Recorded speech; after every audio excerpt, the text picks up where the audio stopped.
दोस्तों आज हम करेंगे मैथ का एक छोटा सा प्रैक्टिस सेट। चलिए शुरुआत करते हैं। आज का हमारा पहला जो क्वेश्चन कहता है वो हमारा है एवरेज का पहले 7 ओड नंबर का, कि पहले 7 ओड नंबर का एवरेज क्या होगा। तो सबसे पहले जानिए कि ओड नंबर क्या होते हैं। ओड नंबर हमारे पास ये हैं 1 3 5 7 9 11 13, वो नंबर जो 2 से पूरे डिविजिबल ना हो। तो ये हमारे क्या है ओड नंबर। पहले 7 कहे थे तो पहली काउंटिंग 1 से स्टार्ट रहेगी। अब पहले 7 ओड नंबर का जो एवरेज है वो क्या होगा, एवरेज होता है हमारा औसत। तो पहले 7 नंबर का जो एवरेज है वो क्या रहेगा, 7 ही रहेगा। अगर क्वेश्चन में कहता कि पहले 10 नंबर का एवरेज क्या होगा, तो हम कहेंगे आंसर 10 ही रहेगा। जितने भी नंबर्स का पूछा जाए वही नंबर क्या होगा, आंसर होगा। ऐसा क्यों है, देखिए मैंने कहा पहले 2 नंबर का एवरेज बताओ। पहले 2 नंबर क्या है, 1 और 3। एवरेज कैसे निकालेंगे, पहले दोनों नंबर्स का ऐड और फिर 2 से डिवाइड। तो यहाँ पे क्या आ गया, 4 को 2 से डिवाइड करेंगे 2। आगे अगर मैं कहूँ 3 नंबर्स का एवरेज निकालना है तो तीनों का ऐड और फिर क्या होगा, 3 से डिवाइड। डिवाइड हम उसी नंबर से करेंगे जितनी टर्म है। यहाँ पे 3 टर्म है, 1 3 5। तो यहाँ पे क्या होगा, 5 और 3 8 और 1 9। 9 को 3 से डिवाइड करेंगे, आंसर क्या आएगा 3। और ले लीजिए, मैंने यहाँ पे नंबर ले लिए 1 3 5 7 9। इनका एवरेज क्या आएगा, देखते हैं कितनी टर्म है। यहाँ पे 1 2 3 4 5, 5 टर्म है तो किससे डिवाइड करेंगे, 5 से। तो यहाँ पे क्या होगा, इनका सम 9 और 7 16, 16 और 5 21, 21 और 3 24 और 1 25। 25 को 5 से डिवाइड किया तो क्या आया, 5। तो यहाँ से हम अच्छे से प्रूफ कर लिया कि जितनी भी टर्म होंगी उतना ही क्या होगा, एवरेज होगा। अगर 7 टर्म है तो आंसर 7 होगा। अगर 10 टर्म है तो एवरेज क्या होगा, 10। और इनका जो ऐड है वो हमेशा क्या होगा, स्क्वायर नंबर होगा। देखिए 7 नंबर का अगर हम सम करें, इनका ऐड निकालें तो ऐड क्या होगा, 7 की 7 से मल्टीप्लाई कर दो 49। अगर यहाँ पे 9 नंबर है तो 9 नंबर का क्या होगा हमारे पास, 9 मल्टीप्लाई 9 81 हो जाएगा। अगर 11 नंबर है तो 11 का क्या होगा, 11 का स्क्वायर हमारे पास बन जाएगा 121। तो उम्मीद आप समझ गए होंगे कि एवरेज क्या होगा।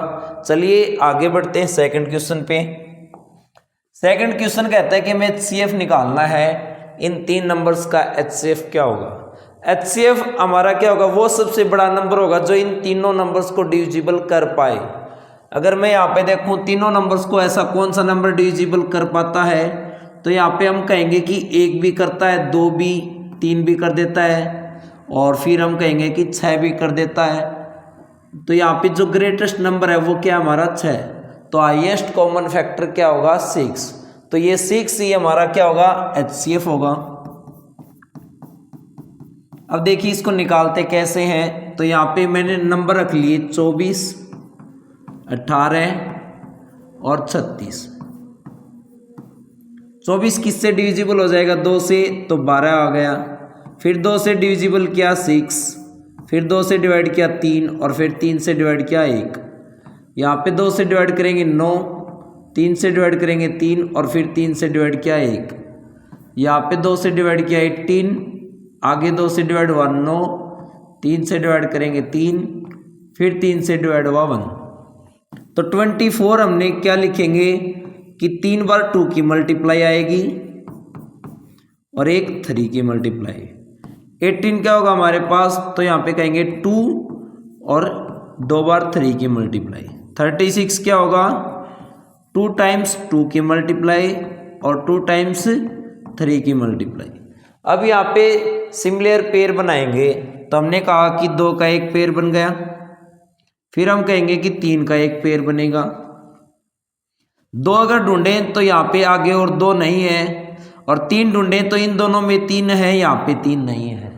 सभी में पेयर ढूंढना होगा। तो यहाँ पे एक 2 का पेयर आ गया और एक 3 का, इन दोनों की मल्टीप्लाई करेंगे, वही क्या बनेगा हमारा, HCF बनेगा। तो शॉर्ट हमारा मेथड था कि वो सबसे बड़ा नंबर ढूंढ लीजिए जिनसे ये डिवाइड होते हों। मैंने कहा 6 से डिवाइड हो रहे हैं तो 6 हमारा HCF हो जाएगा। और मेथड से निकालना है तो मेथड ये आपके पास है, आप ऐसे भी निकाल सकते हो। तो चलिए आगे बढ़ते हैं नेक्स्ट क्वेश्चन की तरफ। अगला क्वेश्चन है कि एलसीएम निकालना है 8, 24 और 36 का क्या होगा। एलसीएम क्या होगा, वो ग्रेटेस्ट नंबर जो इन सभी से क्या हो, डिविजिबल हो जाए। सॉरी, वो लीस्ट नंबर, वो सबसे स्मॉलेस्ट नंबर जो इन तीनों से आसानी से डिविजिबल हो जाए।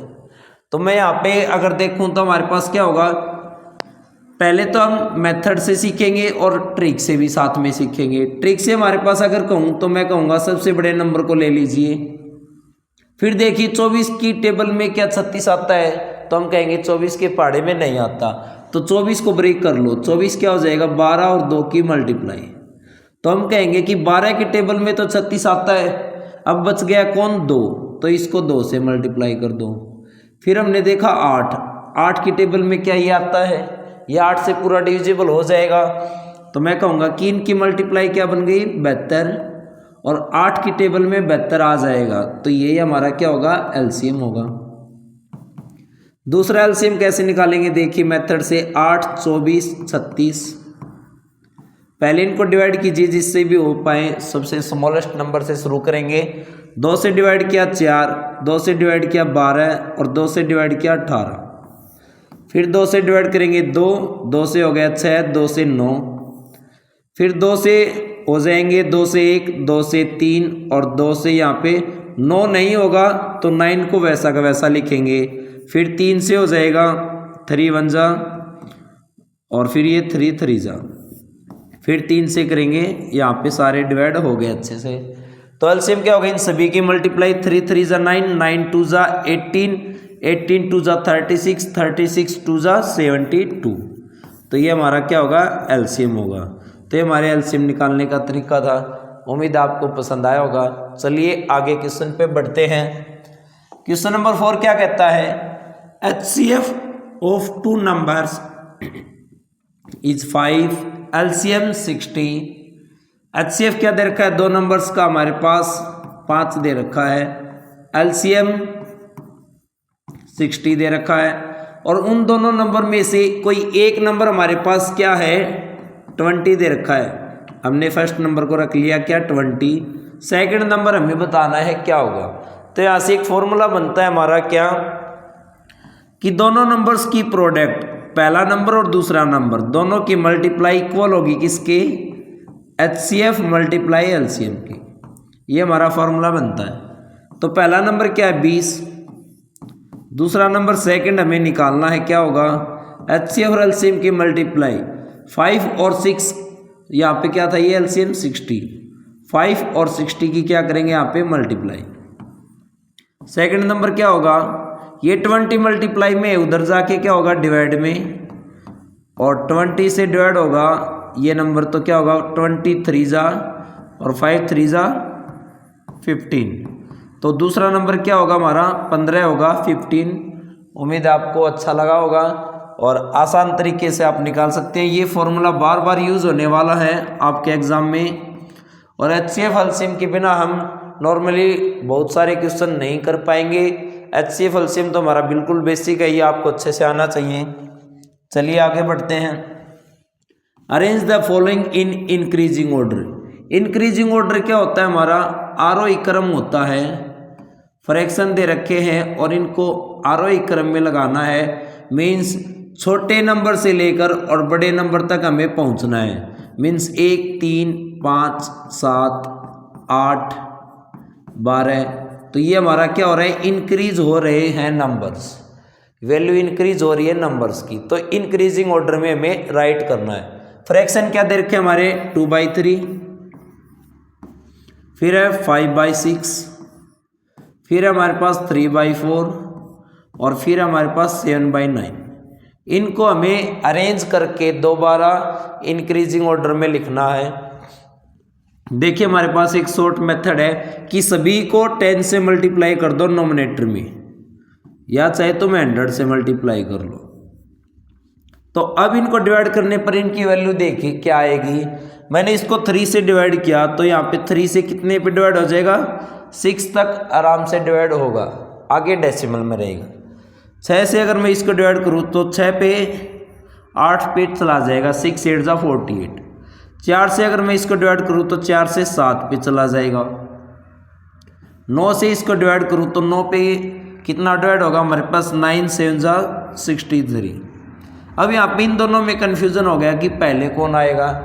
तो यहाँ पे हमारे पास क्या होगा कि इसको 10 की बजाय 100 से मल्टीप्लाई कर लो कि हमें पता चल जाएगा कि इन दोनों में पहले कौन होगा।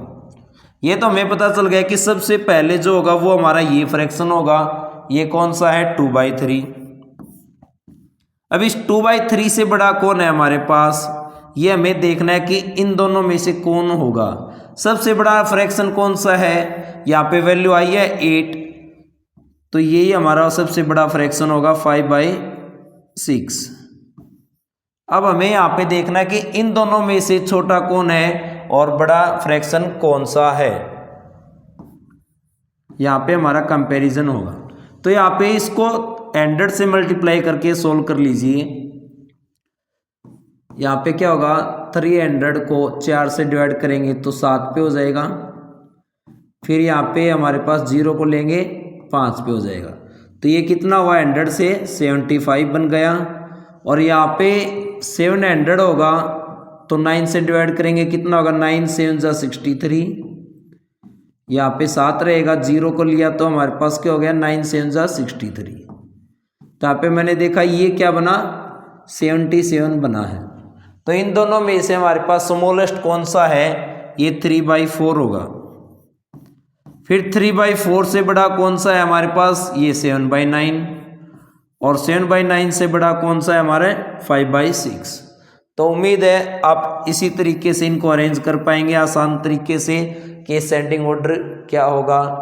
डिसेंडिंग ऑर्डर कहेगा तो हम इसको पीछे से राइट करना शुरू कर देंगे, 5/6। 5/6 के बाद छोटा कौन है, 7/9। 7/9 से छोटा है 3/4 और 3/4 से छोटा है 2/3। तो ये हमारा क्या था, डिक्रीजिंग ऑर्डर या फिर अवरोही क्रम। चलिए आगे बढ़ते हैं 5वें क्वेश्चन पे। फ्रैक्शन का ऐड करना है, 5/6 को 3/4 के साथ ऐड करना है। तो यहाँ पे हमारे पास फ्रैक्शन को ऐड करने के लिए क्या होगा, एलसीएम की जरूरत पड़ेगी। एलसीएम देखिए, डिनोमिनेटर का एलसीएम लिया जाता है, हमारे पास है 4 और 6, इन दोनों का एलसीएम लेंगे। एलसीएम क्या आएगा, यहाँ पे 12 आएगा। 12 कैसे आया देखिए, 2 2 जा 4 और 2 3 जा, फिर 2 से करेंगे 1 और ये 3, फिर 3 से क्या यहाँ पे 1 और ये भी 1, 2 2 जा 4 4 3 जा 12, तो एलसीएम क्या आया 12। अब डिनोमिनेटर को 12 बनाइए, कैसे बनाएंगे, 12 बनेगा ये 2 से मल्टीप्लाई होने के बाद, और डिनोमिनेटर में मल्टीप्लाई की है तो सेम नंबर से नोमिनेटर में भी करेंगे। दूसरा यहाँ पे कीजिए, इसको 12 बनाएंगे कैसे, 3 से मल्टीप्लाई करने पर, और नीचे की है तो ऊपर भी 3 से मल्टीप्लाई करनी पड़ेगी। ये कितना हो गया 10 और नीचे क्या बन गया 12। यहाँ पे कितना हो गया 9 और ये बन गया 12। अब हम कहेंगे अगर दोनों का डिनोमिनेटर 12 है तो एक ही बार लिख लो और दोनों को क्या कर लो, ऐड कर लो, 10 + 9। अब ये पूरा का डिनोमिनेटर बन गया है 12 एक ही बार में। यहाँ पे कितना बन गया 19/12। तो ये हमारा आंसर होगा। उम्मीद आप समझ पाए होंगे और आप इसके शॉर्ट भी बना पाएंगे। जब आपको एलसीएम शॉर्ट में पता होगा तो इसको आसान तरीके से कर पाएंगे कम टाइम में। चलिए आगे बढ़ते हैं। अगले में हमें सब्ट्रैक्ट करना है 11/12 और किसको 7/15 को। तो 12 और 15 का हमें क्या लेना होगा एलसीएम। एलसीएम क्या बनेगा हमारा, ऐसा नंबर जो इनको डिवाइड कर पाए। क्या होगा 12 और 15, 12 के टेबल में भी 60 आता है और 15 के टेबल में भी, तो ये लिस्ट कॉमन मल्टीपल है हमारा 12 और 15 का 60। दूसरा यहाँ पे इस तरीके से कर लीजिए आप, क्या होगा 6 और 2 से डिवाइड नहीं होगा तो वैसा ही रहने दीजिए। 3 से हो जाएगा 2 और 3 से 5, फिर एक बार 2 से हो जाएगा और एक बार 5 से। तो यहाँ पे कितना होगा 5 2 जा 10, 10 3 जा 30 और 32 जा 60। तो 60 कैसे बनेगा, यहाँ पे 5 से मल्टीप्लाई करो और यहाँ पे 4 से मल्टीप्लाई करो, 60 हो जाएगा। तो ये कितना बन गया 55, एलसीएम 60 और ये 28 और यहाँ पे भी 60। दोनों का डिनोमिनेटर सेम है 60, तो आपस में माइनस हो जाएंगे। नोमिनेटर यहाँ पे माइनस करेंगे, 15 में से 8 गए 7, कर लेने के बाद 4 4 में से 2 गए 2 और डिवाइड में क्या है 60। अब अगर आगे डिवाइड हो रहा है तो इसको और डिवाइड कर देंगे। कितने से डिवाइड हो रहा है, 3 से। 3 से कितना हो जाएगा 9 पे और 3 से 20। तो यहाँ पे आंसर क्या बन गया 9/20, ये हमारा आंसर है। तो चलिए अगले क्वेश्चन की तरफ बढ़ते हैं। Question number 7। क्वेश्चन नंबर 7 क्या कहता है, हमें फ्रैक्शंस का डिवाइड करना है। 5/6 को 3/4 से डिवाइड करना है। देखिए आपके इंपॉर्टेंट है, एक बार फ्रैक्शन का ऐड, फिर माइनस, फिर मल्टीप्लाई और डिवाइड। ये 4 हिस्से बनते हैं फ्रैक्शन के और ये चारों ही आपके बहुत इंपॉर्टेंट हैं। मल्टीप्लाई का देखिए हम इसी में समझ लेंगे कैसे होगा कि जब भी डिवाइड करना है ना, तो ये जो बाद वाला फ्रैक्शन है, इस फ्रैक्शन के नोमिनेटर और डिनोमिनेटर आपस में इंटरचेंज हो जाएंगे। कैसे, 4 ऊपर चला जाएगा और 3 नीचे आ जाएगा और इनके बीच में जो डिवाइड का साइन है ये बदल जाएगा मल्टीप्लाई में। तो यहाँ पे हमारे पास ये मल्टीप्लाई का क्वेश्चन बन गया। अब आगे मल्टीप्लाई कैसे करेंगे, नोमिनेटर आपस में मल्टीप्लाई हो जाएंगे 20, डिनोमिनेटर आपस में मल्टीप्लाई हो जाएंगे 18। अब अगर ये आगे डिवाइड हो रहे हैं आपस में तो इनको डिवाइड कर दो, 2 से डिवाइड हो गए 9 और 2 से 10। तो आंसर क्या बनेगा 10/9। तो आप समझ गए होंगे कि अगर मल्टीप्लाई का सीधा कोई क्वेश्चन आ जाए तो मल्टीप्लाई कैसे करनी है हमें। मल्टीप्लाई हम करेंगे कि नोमिनेटर के आपस में मल्टीप्लाई कर लो, डिनोमिनेटर के आपस में मल्टीप्लाई कर लो। कितना हो जाएगा 14 5 जा 70 और 15 7 जा 105। अब यहाँ पे देख लो ये आपस में कट हो रहे हैं तो इनको कट कर दो या रहने दो, या पहले भी हम इनको कट कर सकते थे। कैसे, 5 से 5 3 जा 15 और 7 से 7 2 जा 14। क्या बनता है यहाँ पे 2/3 आंसर बनता। यही आंसर यहाँ पे बनेगा। देखिए मैं यहाँ पे कहूँ, इसको मैंने डिवाइड कर दिया कितने से, 7 से कर दिया, तो ये 7 10 जा हो गया। 7 से करेंगे यहाँ पे 7 1 जा 7, 3 7 5 जा, फिर 5 से हो जाएगा 5 2 10 और 5 से 5 3 15, 5 2 जा और 5 3 जा। तो यहाँ पे 2/3 आंसर आएगा, चाहे पहले कर लो या चाहे बाद में डिवाइड कर लो। चलिए आगे बढ़ते हैं 8वें क्वेश्चन पे। 8वां क्वेश्चन यहाँ पे ज्योमेट्री का है। The difference of 2 complementary angle is 12। Complementary angle कौन से होते हैं, हमारे पूरक कोण होते हैं, और इनका हमेशा ऐड क्या होगा, कॉम्प्लीमेंट्री एंगल का ऐड हमेशा 90 होगा, 90 डिग्री। क्वेश्चन में डिफरेंस कितना दे रखा है 12। यहाँ पे हमारे पास इन दोनों का डिफरेंस हो गया 12। अब हमें वो दोनों एंगल बताने हैं ए और बी क्या रहे होंगे। देखिए अगर हमारे पास सप्लीमेंट्री एंगल होता तो दोनों का ऐड क्या होता 180, कॉम्प्लीमेंट्री एंगल है तो यहाँ पे ऐड क्या होगा 90। अब हमें ये दोनों एंगल बताने, एंगल क्या होंगे, तो दोनों एंगल क्या होंगे। अगर हमें ए एंगल निकालना है पहला, तो यहाँ पे क्या करो, इन दोनों का ऐड करके आधा कर दो, 90 और 12 का ऐड करो और फिर इसको आधा कर दो। तो यहाँ पे हमारे पास ये कितना बनेगा, 90 का आधा किया 45, 12 का आधा किया 6, कितना बनेगा 51 बनेगा। कैसे बना देखिए एक बार, 90 और 12 को ऐड किया तो 112 हो गया और 112 को 2 से डिवाइड करेंगे कितना होगा, सॉरी यहाँ पे क्या बनेगा 56 बनेगा। 90 का आधा हो गया हमारे पास 45 और 12 का आधा हो गया हमारे पास 6, तो यहाँ पे कितना रहेगा, ये 51 ही रहेगा।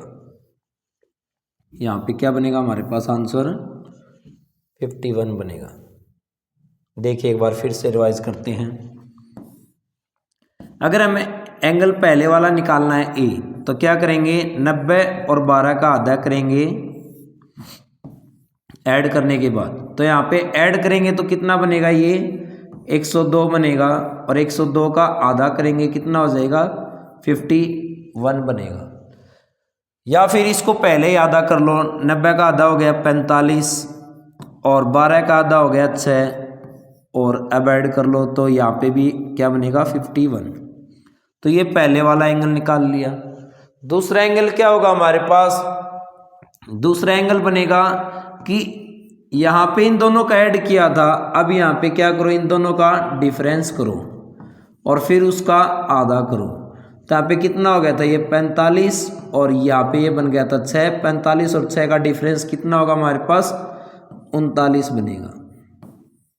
तो पहला 39 और ये 51 डिग्री, ये दो एंगल हमारे पास बनेंगे। अब इसका लॉजिक यहाँ पे समझिए कि हम यहाँ पे एक बार तो ऐड करके आधा कर रहे थे और एक बार यहाँ पे इनका माइनस करके आधा कर रहे थे, ऐसा क्यों है? इसका लॉजिक देखिए हमारे पास क्या है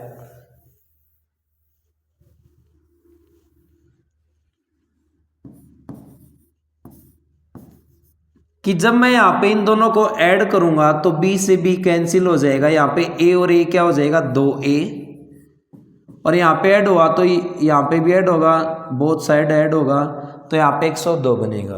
अब ये 2 मल्टीप्लाई का उधर जाके क्या हो जाएगा डिवाइड में, तो यहाँ पे कितना बनेगा 51 ही बनेगा। एक बार ऐड कर लिया, अब की बार सब्ट्रैक्ट करेंगे, क्या होगा a और b का ऐड है 90 और a और b का हमारे पास डिफरेंस है 12। अब यहाँ पे इनको माइनस कीजिए, माइनस करेंगे नीचे के साइन चेंज हो जाएंगे, माइनस का प्लस बन जाएगा और ये प्लस का माइनस। तो यहाँ पे क्या होगा कि a में से माइनस हो गया 0 और b का ऐड किया 2b और यहाँ पे इनका ऐड क्या हो गया 102। तो मल्टीप्लाई का 2 वहाँ पे जाके डिवाइड में बनेगा, सॉरी यहाँ पे माइनस करेंगे तो कितना होगा, 10 में से 2 गए यहाँ पे 8, 8 में से 1 कम हुआ 7, 78। 2 मल्टीप्लाई का वहाँ पे जाके डिवाइड में होगा, 78 को 2 से डिवाइड करेंगे कितना हो जाएगा हमारे पास 39। तो ये दोनों एंगल हमारे पास आ गए 51 और 39। चलिए आगे बढ़ते हैं 9 की तरफ। क्वेश्चन नंबर 9 क्या कहता है, यदि दो समपूरक कोणों का रेशियो है 3:2, क्या होते हैं सप्लीमेंट्री एंगल। सप्लीमेंट्री एंगल दोनों का ऐड क्या बनता है, हमेशा 180 बनता है और कॉम्प्लीमेंट्री में क्या बनता है 90 डिग्री बनता है। अब क्वेश्चन में कहा कि इनका रेशियो दे रखा है 3:2, तो पहले को मैंने मान लिया 3x और दूसरे का रेशियो 2 है तो इसको मैंने रख लिया 2x। अब इन दोनों का ऐड क्या होगा हमारे पास 180, तो यहाँ पे इन दोनों का ऐड क्या हो गया 5x और यहाँ पे है ये 180। 5 मल्टीप्लाई में उधर जाएगा डिवाइड में हुआ तो कितना हो गया, 5 से डिवाइड करेंगे तो ये बनेगा 36। तो x की वैल्यू कितनी आ गई 36। पहला एंगल 3x था तो 3 मल्टीप्लाई x की वैल्यू 36 कितना हो जाएगा 108। दूसरा एंगल 2x था तो 2x क्या होगा, 2 मल्टीप्लाई x की वैल्यू 36, ये बन जाएगा 72। तो वो एंगल थे हमारे 108 और 72 डिग्री, ये हमारे आंसर होंगे। याद रखिए इनको कैसे रखेंगे, कॉम्प्लीमेंट्री में हमारे पास क्या होगा 90 डिग्री, सप्लीमेंट्री में क्या होगा हमारे पास, तो हम कहेंगे 180 डिग्री। याद कैसे करेंगे, अल्फ़ाबेट में ABCD में C पहले आता है तो नंबर्स में 90 पहले आता है, अल्फ़ाबेट में S बाद में आता है तो यहाँ पे नंबर्स में 180 भी बाद में आता है। जिसकी स्पेलिंग पहले शुरू होती है वही नंबर पहले आएगा, ऐसे याद रख ले सकते हैं। तो ये क्वेश्चन नंबर 9 था। आगे बढ़ते हैं क्वेश्चन नंबर 10 की तरफ। 10 क्या कहता है हमारे पास, 15 संतरे का मूल्य है 150, 15 ऑरेंज का कॉस्ट प्राइस क्या है 150, हमें निकालना है 39 ऑरेंज का कॉस्ट प्राइस क्या होगा। तो देखिए यहाँ पे 15 ऑरेंज का कॉस्ट प्राइस क्या है 150 रुपये। तो यहाँ पे हम कहेंगे कि एक ऑरेंज हम कितने का खरीदेंगे, सबसे पहले 1 यूनिट निकालिए कि 1 का प्राइस क्या होगा। तो हम कहेंगे कि एक ऑरेंज हम कम रुपए में खरीद के लाएंगे, कम रुपए में लाएंगे तो डिवाइड होगा तभी वैल्यू कम बनेगी। तो यहाँ पे इन दोनों को डिवाइड क्या बना यहाँ पे 10 रुपये। अब एक ऑरेंज 10 रुपये का है तो 39 ऑरेंज कितने रुपए के खरीदेंगे। हमने जब दुकानदार से पूछा तो उसने कहा एक संतरा 10 रुपये का है, तो 39 ऑरेंज कितने के होंगे, तो ज़्यादा रुपए देने होंगे 39 खरीदेंगे तो, और ज़्यादा के लिए यहाँ पे मल्टीप्लाई करेंगे तो यहाँ पे कितना आएगा, रुपए आएंगे 390, 390 कॉस्ट होगी। तो उम्मीद आपको समझ आया होगा। चलिए एक और क्वेश्चन करते हैं। अगला क्वेश्चन कहा कि 5 मैन हैं वो कार्य को 10 दिन में करते हैं। 5 मैन किसी काम को यहाँ पे करते हैं 10 दिन में। क्वेश्चन में कहा कि अगर 5 की जगह अगर 2 आदमी काम करने जाएं तो काम कितने दिन में पूरा होगा। तो देखिए यहाँ पे 5 मैन हैं वो काम को पूरा करने में टाइम लेते हैं 10 डेज का।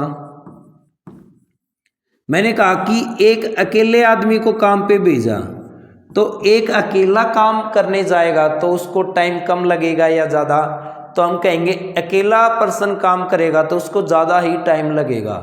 तो ज़्यादा कब आएगा, जब नंबर्स की हम मल्टीप्लाई करें तो कितना होगा, यहाँ पे 50 दिन लगेंगे, 50 डेज। एक अकेला आदमी काम करने जाएगा तो उसको 50 डेज लगेंगे। फिर हमने कहा अगर मैं 2 आदमियों को काम पे भेजूँ, 2 पर्सन गए काम करने के लिए तो उनको टाइम कितना लगेगा, तो हम कहेंगे जब एक को 50 लगे थे तो 2 को तो कम लगेंगे, तो यहाँ पे कम के लिए डिवाइड हो जाएगा और ये डिवाइड हुआ तो 25 डेज। तो यहाँ पे क्या होगा, 25 डेज में काम पूरा हो जाएगा। दूसरा इसका शॉर्ट मेथड देखिए। शॉर्ट क्या होगा कि मैन और डेज की हमेशा मल्टीप्लाई होती है। तो यहाँ पे मैन कितने हैं 5 और इनके दिन कितने दे रखे हैं 10। यहाँ पे मैन कितने हैं 2 और मैन के यहाँ पे डेज बताने हैं कितने होंगे। तो ये मल्टीप्लाई का 2 इधर आके क्या हो जाएगा डिवाइड में, और इन दोनों की मल्टीप्लाई बन गई थी 50। मल्टीप्लाई का 2 यहाँ पे आया डिवाइड में हो गया, तो डेज कितने आए यहाँ पे हमारे, तो हम कहेंगे डेज बन गए 25। तो ये भी एक शॉर्ट हमारा मेथड है, इससे हम कर सकते हैं। ये पूरा फॉर्मूला बनता है हमारा MDS डिवाइड में वर्क बोथ साइड।